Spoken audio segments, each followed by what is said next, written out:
Would you like to be the kind of man who doesn't need to look at porn? Well, today on Finding Traction, becoming that man. Guys ready?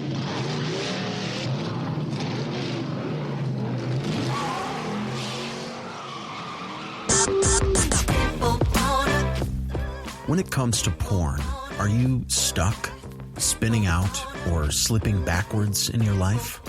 If so, then welcome to the Finding Traction podcast, a show dedicated to those who are looking to gain recovery momentum away from porn and toward the life and relationships they have always hoped for. Now, here's your host, Vern Tomke.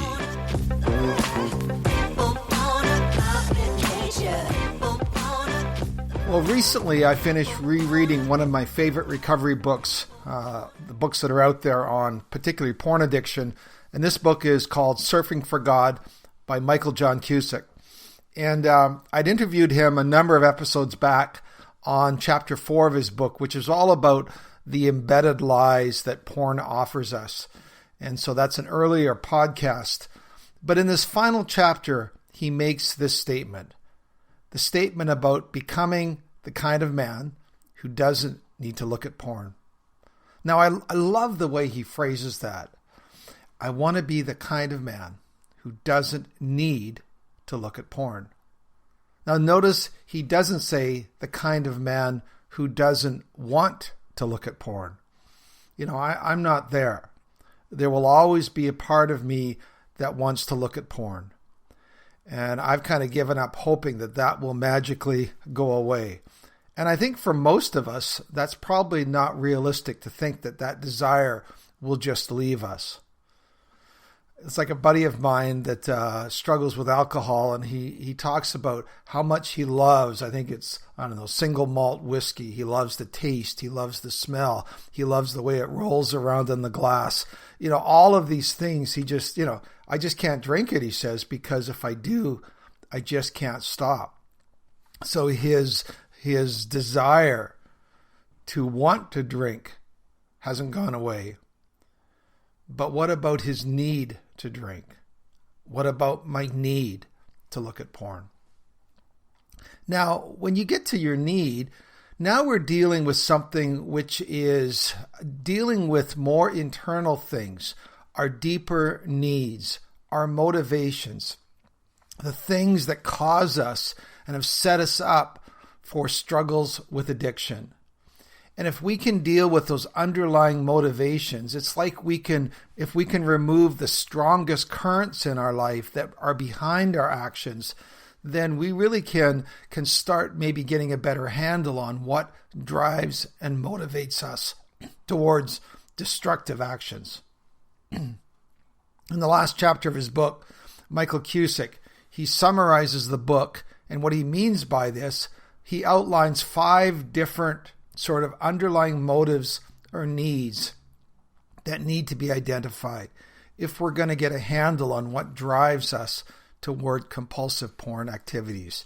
And here are the 5 that he mentions, again, which really are a summary of some of the things that he talks about in the book. Number 1, he says, how well do you understand the root issues behind why you struggle with porn? That's number 1. Number 2, how well do you recognize the empty promises that porn makes to you as a substitute for God-given desires? And that was a little bit of that chapter 4 podcast that we did earlier.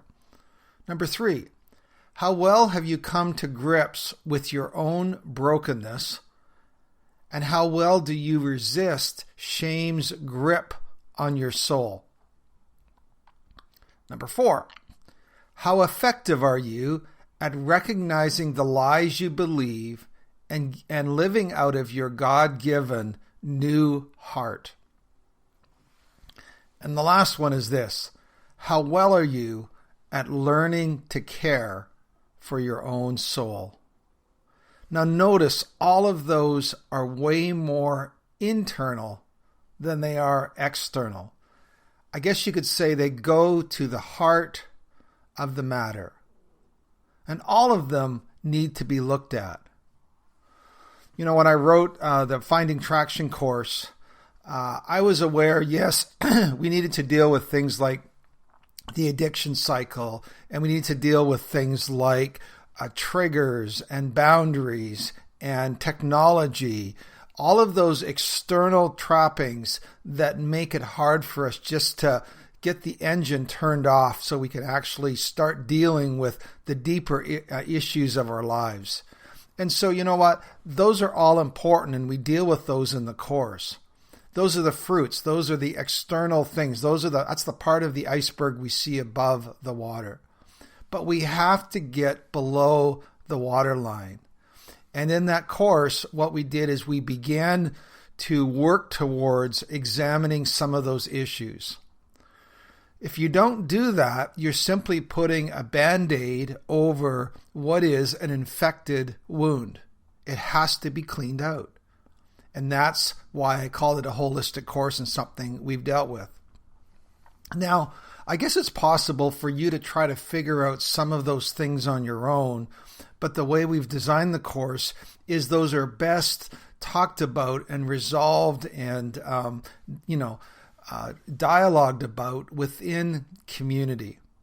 I mean, you can try to figure out the color of your own eyes, but if you don't have either somebody telling that to you or looking in the mirror, you really have a blind spot towards, again, your own sort of issues.